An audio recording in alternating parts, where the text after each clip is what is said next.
So I'm going to assume that you already have Shopify's AI Toolkit installed and you already know how to run queries from Claude and Shopify AI Toolkit. What you need to do is you need to keep this CLAUDE.md file on your Claude Code's home directory, and you want to make sure that once you put this there, just make sure that run a query that's very specific to this file, and just ensure that it's giving you results as per this file and not the generic Claude.md. So I'll walk you through what this file essentially is and the sections that have been defined in this file. It's still a work in progress. I'll keep you posted of any more updates that I'm doing on this. But the first version that we have is derived from Andrej Karpathy's observations about LLMs in general. So he's one of the most popular, most respected LLM experts out there. So I've taken his principles, his best practices, and applied it onto Shopify.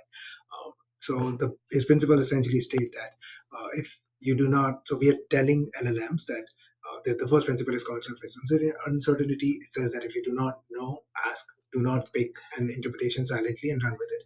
So we are essentially telling Claude that if you don't know something, just ask. Do not make assumptions and run with it. Do exactly what is asked. No speculative improvements. No drive-by refactoring. No helpful additions that I did not request. Surgical edits only. Touch only what is required for. Match existing style if you would do it differently. So what this means is if we have a certain product title defined a certain way, it can make its assumptions, but it needs to follow the principles that we are stating. The goals need to be verifiable. Every operation has a success criteria.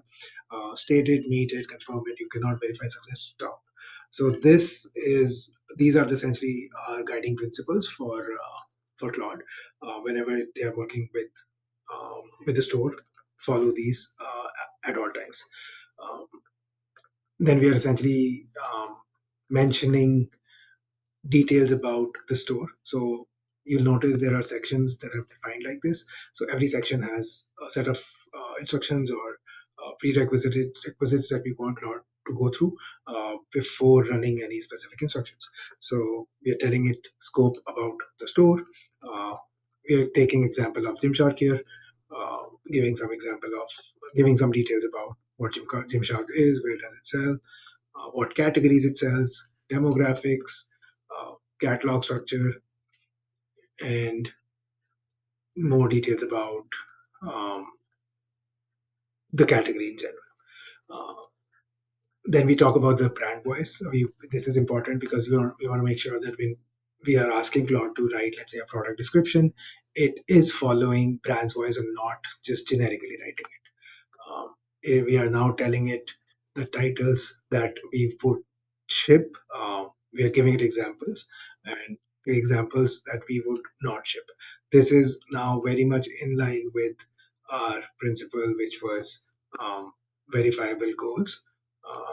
I'm sorry, surgical edits only, where we are. It's basically doing something, but if it wants to do something different, we just follow the existing style. And in our scenario, we are giving it this style, and it must follow this. We are giving some additional instructions like what words we use, words we do not use, what is allowed, what is not allowed, things around that. We talk about some details about the catalog. This is specifically about creating structured data. One thing that I've noticed is that I haven't been able to create category level metafields until now. Till now, I've only been able to create custom, even though I've tried to do it the category way. The problem is that every category has different metafields, different metafield structure. So I don't know how to put like thousands of that here if I sell across a brand across categories. So I don't have a way of doing that. This works. If you do this, it will be able to create it, which is fine. What I'm not sure until now is like if we are having custom metafields like this, does LLM process these or not? Because from whatever I understand from documentation, it's more of the category metafields is what Shopify and LLMs are telling us. We tell about how naming convention is, more details about how we want the categories, the name of the categories. So this basically just defines that. Uh, there's a way of creating images from Cloud directly, so you can define instructions around that. Same thing about variance. Uh, this is probably the most important thing in this file.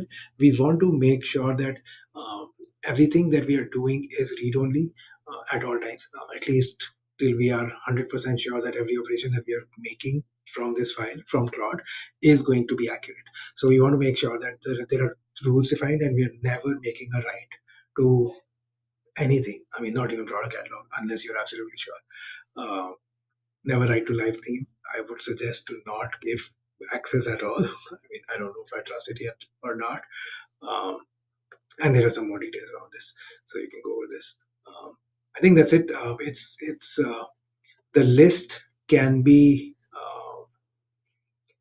the items in this list can be really increased to whatever is relevant for your brand. Uh, it just feels like it's still a very early stage file. Uh, I already feel the urge to create like multiple versions of this. For instance, for catalog, for catalog, I want a different MD file. For customer operations, I want a different MD file. Working on figuring out what's the best setup for that. I have some ways of doing it, but I'm not 100% sure till now. Uh, I'll share more details as I have, but feel free to use it. Please give me feedback on this if you have any um, thing specific that you find. I'd love to know. Yeah, thanks.